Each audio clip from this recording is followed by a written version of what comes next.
All right. So thank you for having us. We're excited to be here. This is actually our second Google cooking demonstration. So for those of you who haven't been to one, we have been to one. They're amazing. Okay. Yeah. So like you said, we own Rich Table. We opened it about 6.5, almost 7 years ago. And it was just kind of the restaurant that we wanted to eat in and the way that we wanted to dine. So we've spent our lives working in these like really fine dining restaurants that are super serious about food. You've got to get dressed up to work in there. And, we never really felt that comfortable going to eat there. We loved cooking and kind of thinking about food in that way. But the dining style was just not really us. I mean, I'm not the most elegant person, okay? What are you talking about? But so with Rich Table, we opened it up, and it's more of a, casual kind of atmosphere. Come dressed how you are. We bought a old barn in Petaluma and put it all over the walls, made tables out of it, and then we just kind of cook what we crave. We like to say we cook with our stomachs. So we change our menu pretty often, and anytime you come in and see us, you'll see the stuff we've eaten on our days off. So we'll do Korean stuff, we'll do Chinese, we'll do French, we'll do Japanese, whatever we kind of feel, and we'll just kind of put our take on it. People ask us what kind of restaurant it is, and we just say, we go to the market, we see what's good, we cook it, and let our background speak for themselves. Before we were open, that was a really difficult thing for people to grasp onto when they asked, oh, you're opening a restaurant. What kind of restaurant are you opening up? And it was just kind of like, I don't know. Food restaurant. We're going to cook good food. And they were like, huh, interesting. Okay. We'll have to check that out. PR people don't really like that kind of an answer. Yeah. So, being in the Bay Area, there are a ton of vegetables, ton of great products. So we try and keep things as simple as possible because it's real easy to make delicious food. It's difficult to keep it simple. We're chefs, so making things really chefy is pretty easy for us. But, once you sit down and eat it, it's kind of like, it's a little too much. I'm not really getting it. So the challenge for us is kind of embracing what the farmers cook out here, keeping it simple, but still making it interesting enough to have people come to our restaurant every night. Yeah, and I would say, listening to all the really lovely things you had to say about the restaurant, it made me think about 7 years ago when we were trying to put this idea together and open this restaurant. We had no idea, we had hopes and dreams for it, but we had no idea that it would become what it is, and we're really proud and excited that we have been able to create this restaurant that people really enjoy. And so the cookbook itself really tells the story of how we created the restaurant. It's not just a book of recipes. It tells the story of how we met in New York, fell in love, decided to take a chance on California and move out here, had a couple of kids and opened a restaurant. So I think there's a lot in there that you can read about and really relate to as well. And so the recipes in the book really comprise the first maybe 2 or 3 years that we were open. And in that period of time, we were drawing from a lot of personal influences, whether it's restaurants that we had worked in, chefs we had worked with, or, family memories, which is exactly sort of where this recipe came from. Evan's grandmother was Austrian and would make like a big Austrian meal on Sauerbraten and Sundays. potato pancakes every other Sunday. It was They the would most do Sunday amazing. supper together. And I mean, I was very young, so the sauerbraten was a little, weird to me. But the potato pancakes dressed with like butter and sour cream and applesauce were like, I could taste it right now. It's the most amazing thing. Mm-hmm. The funny thing is about the book is, it took us about 3 years to make. So realistically, 90% of those recipes in the book we don't actually do at the restaurant anymore because we just we take versions of it and we're always changing and evolving. And so people come in now and they're like, hey, I want to try the sweet potato pancake. You're like, well, we got version like 12 of the potato pancake, how about you try this one? And but I like to think of the book as a tool for everyone else to kind of have some great ideas and then kind of put your own take on it, put your own spin on it. So the recipes are really honed in and the flavors are kind of nice and balanced, and it makes it easy for you guys to execute this stuff. But as you'll see when I make this recipe, we'll kind of give you some ideas of like how to make it your own or how to put your spin on it or how to just have fun with it. Mm-hmm. So everyone always asks, oh, what recipe did you use, so and so, and you're kind of like, I don't know, we just kind of cook, and then we put together recipes. So, these are good baselines for everyone to kind of put together a good repertoire of, fun things you can cook at home. So today we're going to make the sweet potato pancake. So my lovely wife over here is going to start the potato pancake, okay? So my grandmother used to make them with just russet potatoes, but today we're going to make them with sweet potatoes. So this is kind of our version of it. Yeah. So I don't know if any of you have ever made potato pancakes or latkes or anything like that before, but it's basically the same sort of idea, just using the sweet potato instead. So it'll have a little bit, obviously, kind of a sweeter flavor and not so potatoey. I don't know, for lack of a better. So I've just got a regular box grater, which you probably all have access to, and I've got my sweet potatoes. These were really pretty gigantic ones, so they're cut smaller to make it a little bit easier, and I'm just going to grate it. Just be careful of your fingers. So we're doing it with sweet potatoes, but go to the market, see what potatoes are available, and use those. So white potatoes, little creamer potatoes, any kind of potato you want, and you can even go as far as like, oh cool, it's winter, they have a bunch of root vegetables. I have kohlrabi, I have radishes, I have daikon radish, something that kind of looks like a root vegetable like this, you can make this cake with, right? So this is an ingredient you can kind of mix and match and make it your own as well. With my grandmother's version, she also did the potato and then took a Vidalia onion and grated it the same way and mixed it all up just to kind of bring another level of sweetness to it. But with the sweet potato, the sweetness is there, so we excluded the onion so it isn't overly sweet. All right, so I'm just going to throw the sweet potato into a bowl. And I've got a couple of things I'm going to add to it. I'm going to crack this egg and just whisk it a little bit.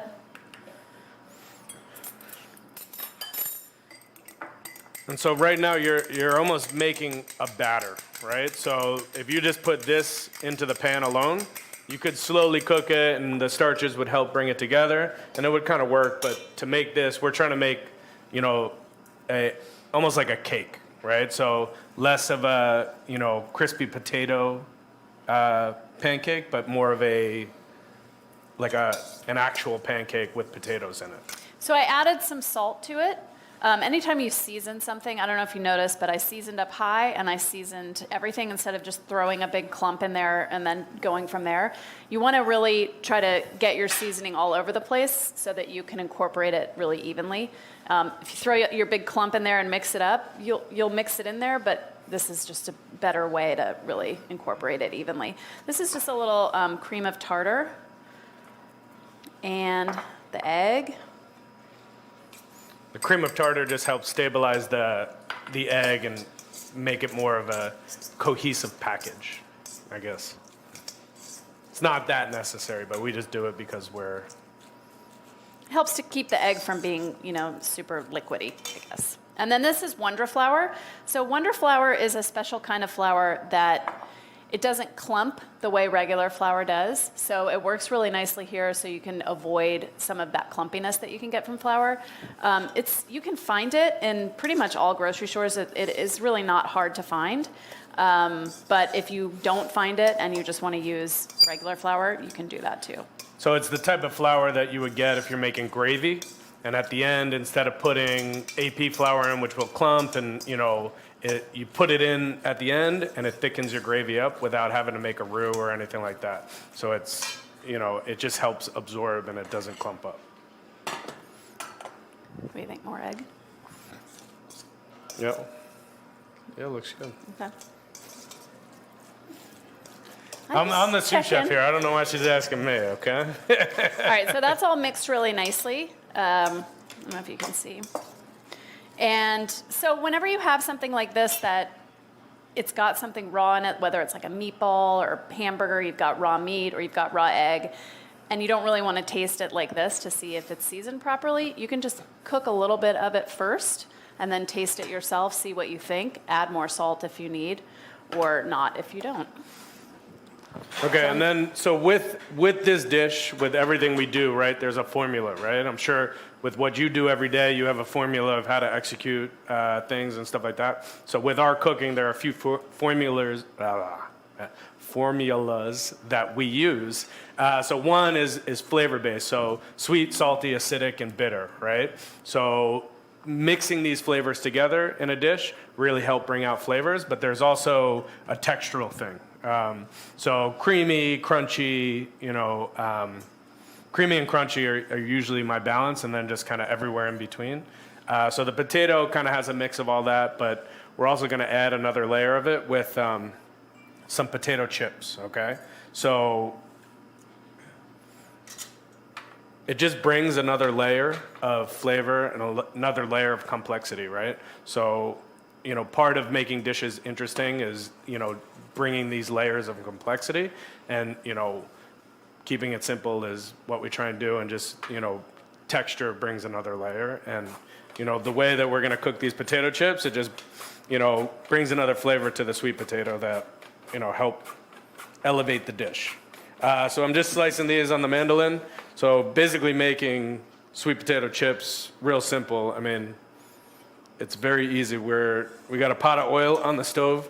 That's probably about low to medium high. 350. About. 350.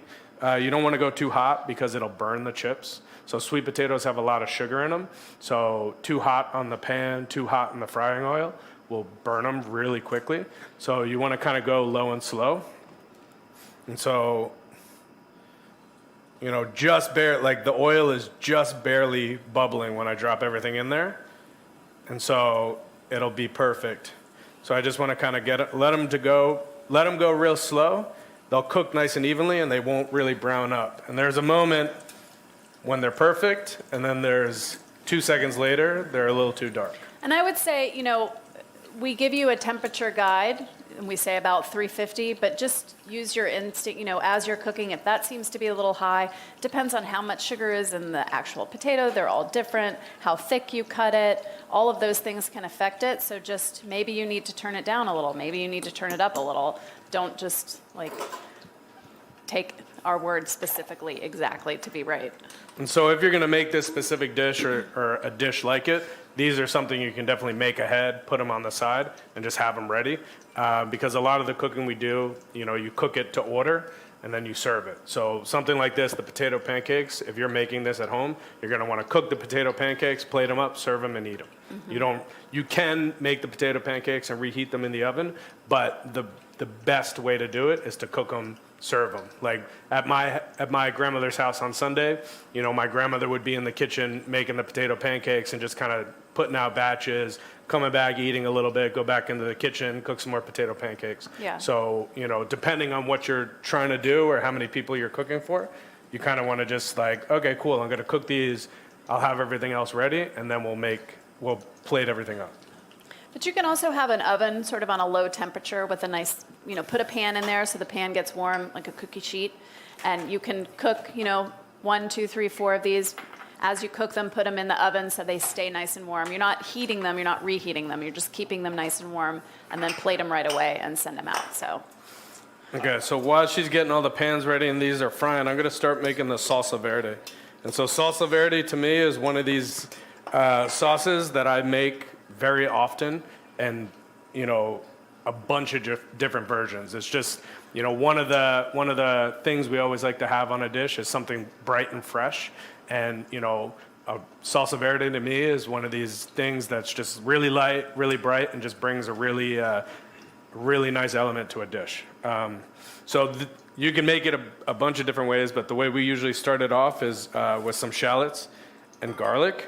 And so, the texture in this sauce is important to me, so I don't want to mince things up too much. In the cookbook, we tell you to put it all into the Roboku, and it works perfect. But just when you do it, so that's the Roboku right there.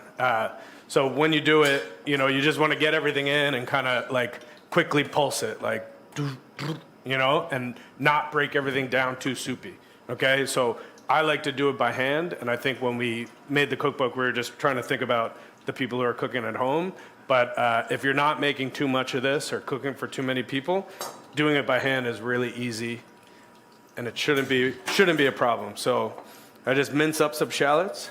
I'm going to stop you while you're doing Yeah, that. yeah, go ahead. I'm going to go ahead and start cooking the pancakes. So I've got a little bit of olive oil and butter in the pan. I put the olive oil in first just to kind of, I'm warming up the olive oil, but it's also keeping it kind of a low temperature so that when I add the butter, there's less of a chance that I'm going to burn the butter.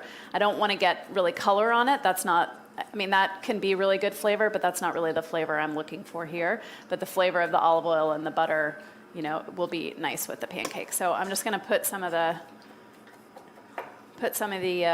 mixture in there, adjust my temperature. A lot of cooking is really just about adjusting temperature. You're constantly like, oh, it's getting a little too warm, it's browning on the edges, or it's not warm enough, I need to go up, I need to go down. Just, you know, constantly, don't just turn on the stove and walk away and say, that's right, you're constantly looking and adjusting. Okay, back to you, Evan. And so for me, with this salsa verde, so in my mind, salsa verde is a raw sauce, okay? So we do raw shallot, raw garlic, and raw garlic in it is really nice because it just has this spice and this kick to it that really kind of brings a nice element, and it works really well with this dish. And so in the cookbook, there's an actual recipe. So I usually just throw it together and taste it. So just read the recipe. And then for this one, we're going to do some raw arugula. And so this is just, you know, arugula you can find anywhere. You know, I suggest you go to the market and you kind of taste through and find the spiciest one that works really well. But we also make salsa verdes with cilantro. We make it with kale. We make it with cabbage. You know, it's more of a way to use raw green vegetables that kind of help bring a nice element to a dish. It's a really nice sauce to use on Steak, pretty much anything. potatoes. Steak, chicken. Like we actually Vegetables. just put a new version of this dish on the menu last night, and it's not a potato pancake, but it's roasted young potatoes that we got at the market with really a good. sour cream potato puree on the bottom, a little salsa verde trout roe, and then potato chips. You know, so it's this, but kind of taken apart and put together. The flavors all the same. We have another recipe in the cookbook that's a roasted cauliflower that's got a bone marrow salsa verde and kumquats. That's really nice too. And so you want to chop it up nice so it becomes a nice sauce, but you don't want to go too much because then all of a sudden it turns into mulch and it starts tasting like long clippings and stuff like that. And the idea is It's not the flavor you're looking for. yeah, well the idea is you're using all this raw fresh ingredients and you want to taste that raw fresh ingredient, right? Like arugula is amazing, you know, that's why you put it on everything. But if you cook it, the flavor goes away. If you chop it up too much, it tastes like grass. And so you don't want to chop it up too much, but you want to chop it up enough so that when you add all the olive oil and stuff like that, it comes together like a sauce. So then this other green is parsley, and this just kind of brings a nice, you know, a nice green flavor. So for me, parsley is just this like, when you say something green, it's like I think of the flavor of parsley. Like actually one of the restaurants I used to work at, we used to make a parsley sauce that we would call chlorophyll. And it was just like we'd make it and then incorporate it into all these green purees that would just turn it green. And it was just basically like enhancing that green flavor, that green color. And it just worked really well. So this kind of helps the freshness of the dish to me. Okay, so I have parsley, arugula, shallots, and garlic. And then for this one, we're going to add dried apricots, okay? So dried apricots are an ingredient I really love to use. So we get them at the farmer's market, and it's, you know, something that they grow in California, and they dry them out, and it's a great product. And it also has this nostalgic kind of feeling for me, because when you're young, I don't know, I used to eat dried apricots. My mom would give them to me. But You these got mom and grandmom here. yeah, they'd be so proud. Yeah. And it also brings this really sweet, kind of sweet acidic note to the salsa verde, right? So the potato pancake is really heavy, and like, you know, sweet potatoes are you know, full of flavor. You want to pull those out? Yeah. And so you need something to kind of break that up. And this whole sauce is the element of the dish that's going to break it up. And so in the cookbook, it says to just throw these right into the food processor, and it kind of, pulse them up, and it creates a nice little dice for everything. And that's great, but cutting them by hand, I like to leave them a little bit bigger, because when you're eating the whole dish, you want these nice little pops of like sweetness and acidity, and it really works really nicely. So I don't really chop them up. I just kind of dice them smallly. You having trouble with that? Yeah. Yeah. So. It's only 1 million people watching me. Yeah, right. Quick question for the audience. So I'm curious, how many people like to cook at home? Raise your hands. How many people cook at home at least once a week? Keep them up twice a week? 3 times a week? Nice. That's awesome.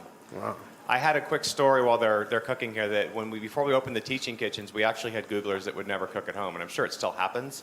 And we realized at that point that we should open some teaching kitchens because we're serving you too much food. Keep up the great work. Well, so with this potato pancake, it's important you just go low and slow and just kind of let it all come together.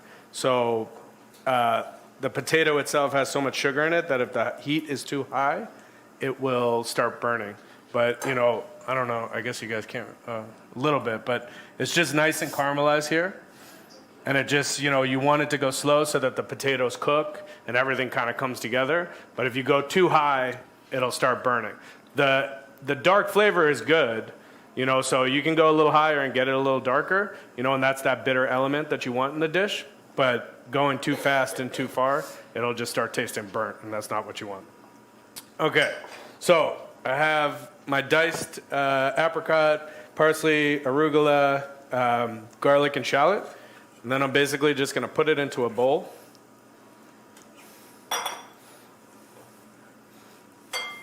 And so, we've done this with dried cherries. You can do it with raisins. I mean, whatever your, this is the basic formula, right? So we have nice, fresh, a little bitter from the garlic, and the onion, the arugula, everything comes together. And then that dried fruit kind of just helps create a nice, bright, acidic note to it. And so I'm just going to add some extra virgin olive oil to it. So at the restaurant, we only use California olive oil. So I like to think of it as the Italians flood the market with really crappy olive oil, but then Californians really grow some passionate, beautiful olive oil. So we just go to the market and we find some. We actually use one that we get at the Ferry Building, Shabika and Sons, and they make a great extra virgin olive oil. It's called Sevillano, and it's we only use 2 olive oils at the restaurant. So the Sevillano, and then they make another one called 80-20, which is kind of a cooking olive oil that is like a second pressing, so the smoke point is a lot higher, and that's the only oil that we use at the restaurant. Okay, so I added just enough olive oil to kind of make it a sauce, and this is actually better when you make it a little bit further ahead, okay? Because you want everything to kind of meld together. You want it to marinate. You want it to kind of sit. You don't want to make it too far ahead because the color will start to go away and it won't be so bright and fresh. But definitely make it, chips and this, make it, an hour or so ahead, put it aside, and then, have your party or do whatever, and then make your stuff. You all right? Mm-hmm. It's amazing. And then it's not in the cookbook, but I always, depending on what the dried apricots taste like or whatever you're putting in there, I always like to put a little bit of acid in there. So champagne vinegar is one of these vinegars that's like super strong acidity, right? So rice wine vinegar is a little less acidic and more sweet. Sherry vinegar is a little sweeter with less acidity. And I just find that champagne has the brightest note, so you don't have to put so much in, and it just gives a nice pop of acidity, which helps kind of break up the richness of the whole potato pancake. All right, so I'm just going to put a couple drops in there, mix it up, add a little salt. And you have to be careful. As soon as you add that acid, it'll start turning the green brown. And so not adding it too far ahead or just adding it to order is probably the best way to do it. So it'll sit here for maybe an hour or two and it'll be fine. But after that, it'll start turning the green turning the arugula and the parsley brown, which, you don't want because it'll just ruin the flavor. Okay, so that's good. That's ready to go. We'll just let that marinate while we take on the rest of the dish. So while Sarah's finishing up the, I'm just going to go right on the plate. okay, and so this is a dish that speaks to right now. Okay, so right now the season is cold and rainy. Okay, so sweet potatoes, so vegetables become sweet in the winter because they protect themselves from freezing by creating glucose in themselves, so that which is sweet to us. So at night when it's super cold, they don't freeze, and so the sweet potatoes are great this time of year. And then also with all the rain, all these green vegetables are starting to come up. So this is part of a family called brassica, which is like my favorite vegetable. So cauliflower, broccoli, cabbage, Brussels sprouts, and they just have this great sweet flavor. So I love sweet vegetables, and sprouting broccoli is, I guess you kind of think of this as like a bitter green, but actually this time of year it's super sweet, and it just is really great. Okay, so any type of sprouting broccoli or sprouting vegetable like this will really work for this dish. So we just do this real simple. We take some boiling water and some salt, okay? And so when you're cooking green vegetables, the key, so when you're in culinary school, they teach you large amounts of salted boiling water, large amounts of salted boiling water. So with green vegetables, the object of cooking them is to make them tender and, get them ready to eat. But if you put too many in a pot, so when they cook, they emit some kind of acid. I forget the exact name of it.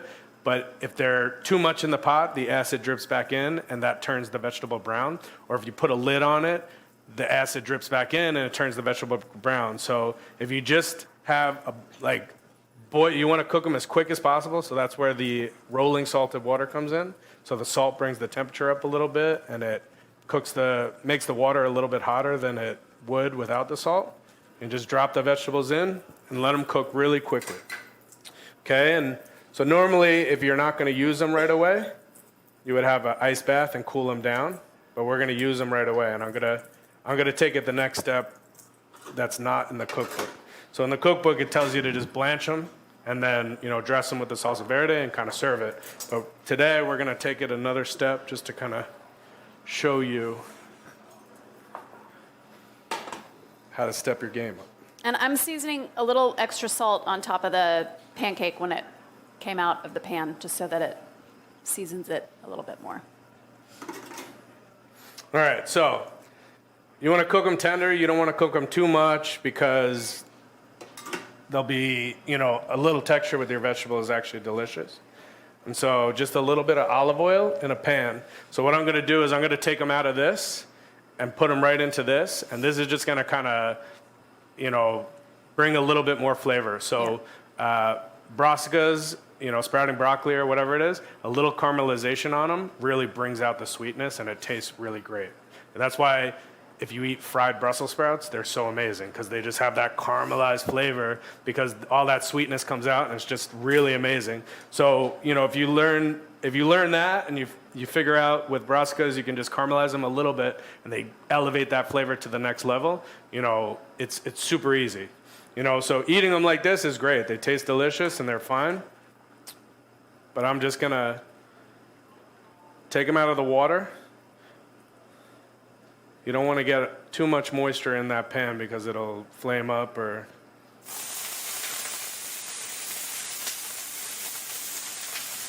And he's not cooking it in the pan. He cooked it in here. He's just wanting to get a little caramelization over there. That's why I want to go pretty hot. He wants to go as fast as possible. And I want to go in a hot pan.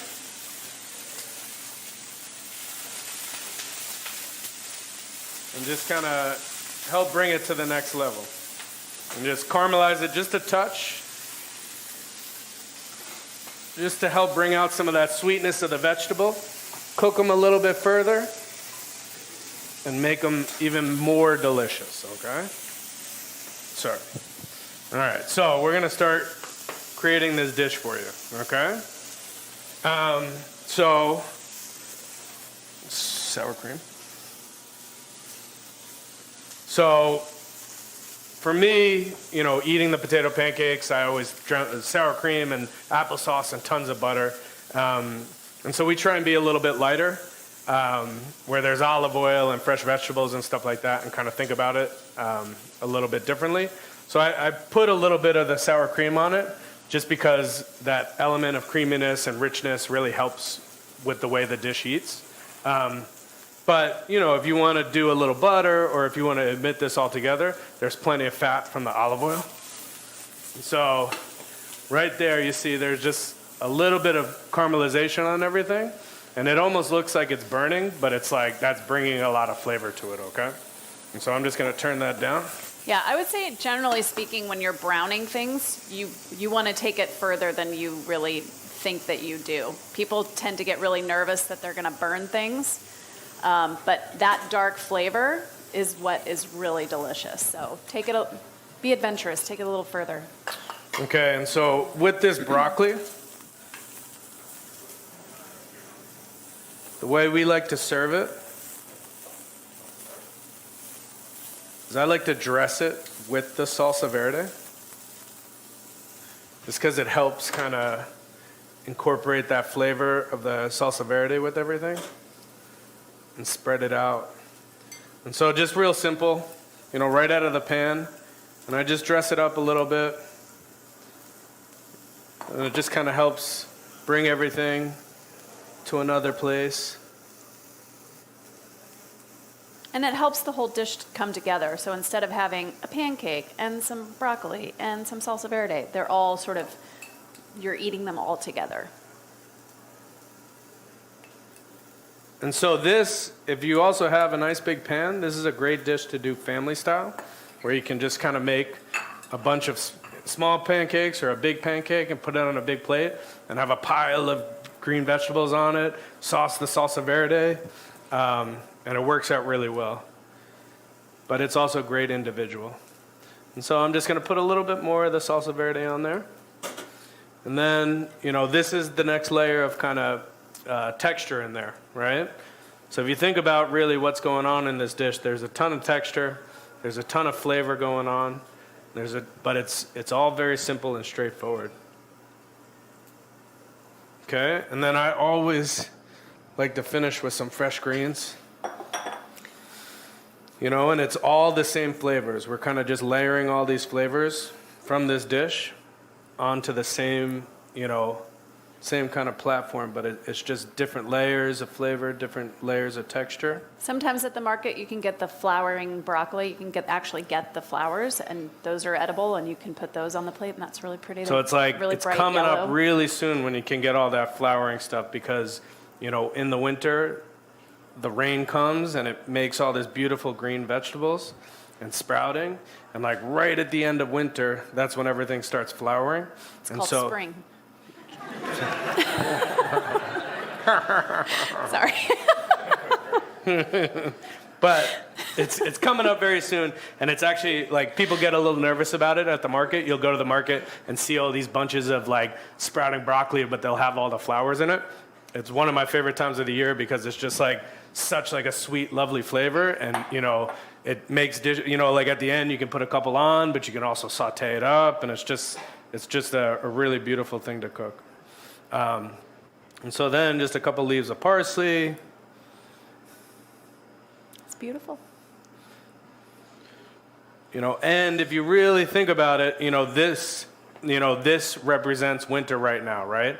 So it's like this orange, this green, this to me is winter in the Bay Area. This is like, something I would love to eat, and, it's kind of a soul warming thing, where winter in the Bay Area isn't this really heavy, overwhelming, but it's cold, but it's green, it's wet, it's fresh, and this is kind of like, to me, all the flavors and the feeling of winter. And you know what? It's totally vegetarian, which is, not necessarily everybody eats vegetarian, but I think people try to eat less meat or look for different ways to eat vegetables, not just like a salad or, some stir fry. This is, another really interesting way to eat vegetables. We have a lot of chefs in our program here that are really trying to focus on making vegetables as craveable and desirable as possible. And just to highlight some of the things you said, you've got beautiful colors because we eat with our eyes first. You've got amazing contrast and texture, obviously the aroma. Can you smell this in the back? You're going to taste it in a minute. The aroma, the textures, the color, all these different attributes are just amazing to be able to have something, as you push, just so desirable and highlight the vegetable. And for people that want to put meat on top of it, of course, you probably could. Why would you? But that's just beautiful. Huge round of applause, everyone.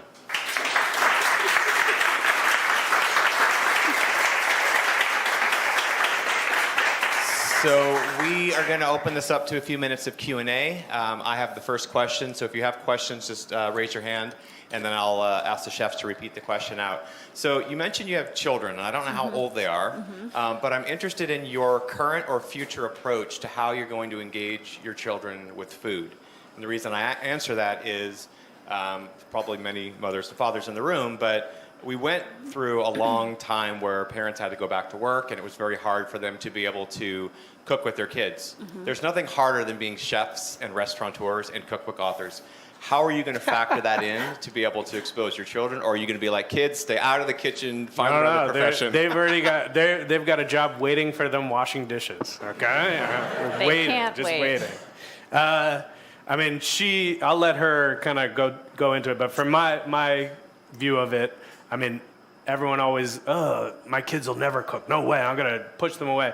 I mean, I really love what I do, and I enjoy it. I'm not gonna push my kids to do what I do, but if they're interested in it, I'm definitely gonna be excited and help them kind of navigate through and develop themselves as people who have a great career and push through it. So we have 2 boys, they're 7 and 4. And everybody always says, oh, you guys are chefs, your kids must eat so well, they must be so adventurous with their eating. No, they are children, they are picky. They're just adventurous like all with the dino children nuggets, are picky. okay? Yeah. So I guess the approach has really been, there are times where I cook more adventurous stuff and I expect that they at least try. And there are other times where, we eat dino nuggets or soup or whatever. But the thing that we really have found is that if you involve them in the process of cooking, they are much more likely to eat it. They get excited about being a part of doing that, of helping you, of having a task. It makes them feel confident and excited to be helping mommy or daddy. And then they're much more interested in eating the food. I have a tendency to cook a lot of vegetables when I'm home cooking, just because at the restaurant I eat pastas and steak, I'm tasting all this stuff. And when I come home for the weekend, I usually cook really light stuff that we've just gotten at the market. And one day I made this cauliflower vegan salad, kind of roasted, blah, blah, blah. And I had both of the kids with me the whole time, kind of cutting tomatoes or cutting the onions and doing this. And it's a dish that normal kids and everyone, my kids included, would be like, ugh! But incorporating them into the cooking process of it, they were so excited and ate 3 bowls of it. So Awesome. Yeah, that's great. How many people here have kids and involve them in the kitchen? Awesome. So any questions from the audience? I can keep going, but I want to open this up. Yes, in the back. You did the thing with the Brussels. I'm really curious how you do that with Brussels sprouts. Just because it's hard to get, when you get really young Brussels sprouts then? Or? You can get just regular Brussels sprouts and do it the same way. There's a great farmer at the market called Jacopi, and they have Brussels sprouts, and they're big. They seem almost bigger than you would think Brussels sprouts should be. And if you blanch them real quick and just sear them just like that, maybe take the whole thing and cut them in half and blanch them and then sear them. Actually, in the cookbook, there's a recipe for a Brussels sprout Caesar that we do at the restaurant, and we just take Brussels sprouts, cut them in half, and then put them in a pan with the face down and slow cook them. And that kind of, we put a lid on it to kind of just help get everything going, and the sweetness comes out really well. So. Also, to create a lot of that caramelization, getting a lot more surface area. So if you just take the Brussels sprout and you can shave it, you can use a mandolin, just where the mandolin like this, to shave it, or you can cut it up really thinly, and then you have a lot more that you can get, touching the pan that you can caramelize it. I do that sometimes. That works too. Again, fire away. So another quick question until the next hand goes up. So in the book, you mentioned that you wanted Rich Table to really be an extension of your home. And a couple questions would be, why was that important to you? And then what elements in the restaurant have you done to actually bring that to life? Well, I think Rich Table is our home, so. You're there all the time. I mean, Fair. so we opened the restaurant because this is what we've done this our whole life, right? I've never had any other job other than cooking, okay? You know, in some form or another, cooking or in a restaurant, that's all I've ever done. So that's the only thing that I know how to do. And in the restaurant business, you work a lot, right? So we met working. She was my boss. You know, we've built this world for ourselves that, you know, the restaurant is our home, not only just an extension of it, but it is our home. And we wanted it to, you know, we wanted you to come in and feel the warmth and, you know, be able to communicate, be able to interact, be able to kind of, you know, we work the pass or work in the kitchen, but we deliver food and we talk to guests and the kitchen's open and, you know, and it's extension of our home because, you know, the people we work with, we spend a lot of time with, you know, we have great relationships with our whole team and, you know, this is literally part of our life. So it's like we wanted that feeling when you come in, and I think it wasn't so much building different elements. It was more just like the people we work with, the style of food we do, the style of service, and the style of restaurant is just, you know, like you come in and you feel like you're coming to it. Like we cook dishes. You know, a lot of the dishes we do at the restaurant are things we've cooked at home for dinner that we then develop into a dish that we cook at the restaurant. I love that. There's so many places you can go to eat and choices you need to make, and the why behind what they do, I think, is so important. So thank you for sharing that. It's very personal. We had a question in the back and then in the front. Yeah, you talked about going into the market and seeing what looks really fresh, especially for those of us, we come home after a long day or it's a busy weekend. You know, what's a good approach to walking into a market and saying, okay, I'm going to make a new recipe from what I see here that looks really good, especially if we're in a rush?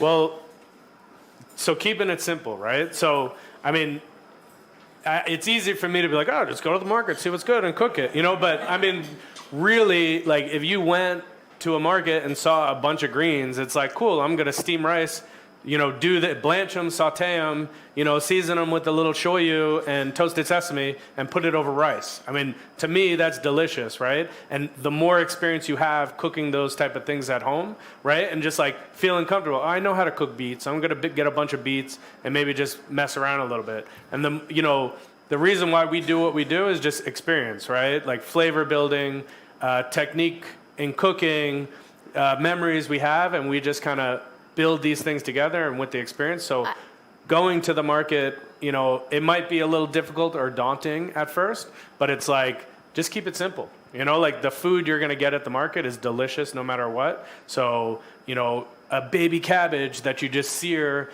and put a little vinaigrette on. Oh, that's but great. I think all of that goes back to talking like what he talked about at the beginning in terms of we think a lot about acid and sweetness and bitterness and texture. And so if you like the example of the rice dish, the rice is sort of a creamy nuttiness. You've got the greens on top. You've got the saltiness from the soy sauce. You've got, you know, something a little crunchy. The sesame is crunchy. So if you think in those terms, like what is a texture that I can bring to this, or what it doesn't have to be complicated. You're more building on these sort of basic flavors and ideas. Yeah, maybe you build your own equation in your head of the things you like to eat, and then it's like, cool, instead of broccoli, I can get, you know, collard greens. Instead of this, I can get that, you know, like, and just kind of, you know, think about the different things and, you know. And it's trial and error too. You will make things that, I mean, we do. We make things that I've we're like, never made anything that tasted bad. that wasn't okay? great. I've never But I do the same overcooked thing. anything. I've never, But you know? I do the same thing with dessert too. I think about dessert in the exact same terms. I think about texture. I think about acidity. I think about saltiness. You know, all of those things go into what make, whether it be savory or sweet, balanced and whole and delicious. I want to highlight the approach that they're using when they're going to the market and realizing what's out there to build their menu, very similar to your question, because not all chefs think that way. A lot of chefs say, I want to put this, this, and that on the menu because it would be good, but it may not be in the market, may not be at its height. So I appreciate that question because you're really supporting all those great farmers and suppliers that are out there with the best that's out there. I think Chef made a great point, keep it simple, because you don't want to come back with 16 bags of stuff if you're only cooking for 2. So good tip. Yes? Yeah, so many of us have heard how hard it is to be a chef at restaurants and in kitchens. What kind of culture do you like to instill in your kitchen? Culture, love it. I scream at everyone and demean them to the I mean, so that's an extension of what I was talking about our home, right? So it's like we were like the cooks. I probably see the cooks more than I see my kids. You know, like, I mean, my kids just learned who I was like maybe a year and a half ago. They thought I was the grumpy guy who slept in the back room, you know. So it's important to have a culture that, you know, I mean, so it's a balance, right? So there's a level of professionalism, drive, motivation, and intensity, right? Because we take our jobs very serious. Being a cook in our restaurant is not a sustainable job, right? You don't take a cook job and you're like, cool, I got the best job and this is what I'm gonna do. It's, I've taken this job so I can learn, grow, build, move on so that I can find my path as a chef, right? And so there's a level of intensity, right? There's, I don't want to say there's yelling, but there's definitely like very straightforward, blunt conversations of like, do it like this, I don't care, don't talk, go. You know, because in the kitchen it moves very quickly, right? When we're cooking for, you know, the guests who are there, you know, it's not, cool, we have 20 minutes, redo that, let's think about this. It's, hey, this dish is up, they're paying for it, let's go, it needs to be right, you know? And, you know, there's a level of that where demeaning someone or talking down or, you know, being a yeller is horrible, right? It's like, I don't want that. I don't need someone talking to me like that. And I take the approach of I talk to people the way I want to be talked to. And, you know, we have a great environment. I have a great relationship with all of our cooks. We've both worked in those kitchens where, you know, people are screaming, people are mean to each other, people sabotage each other, people are, you know, it's cutthroat, everybody's out for everybody else's job. And that's not what we want our kitchen to feel like. And like Evan says, you know, it's very fast paced. Sometimes you have to be short with people. There's not time to mess around. But I think, you know, that aside, I think we have created a really nice culture. We want our team to feel like a team. We want them to feel like they're working together. They're not. We put a lot of energy into it because the longer people stay, the better you can build. Mm-hmm. And, you know, I always say to every new cook who comes in or, you know, new person, you know, this is the circle. If we live in here, we're joking around, we're having fun, we're doing what we need to do, everyone's progressing. As a diner, you can sense that and you can taste that and you can feel that. I'm sure you have been to restaurants where you walk in, I know I have, and you see the kitchen and they're like, feel the stress. They, you know, they're scared that they're going to get screamed at. You see the servers who look like they hate their lives. Like a guest can feel that and taste it, and you don't want to create that for anyone. So, you know. Yeah, I mean, I've actually learned over the years that, you know, the more you focus on the inside culture and the, you know, enjoyment of the staff,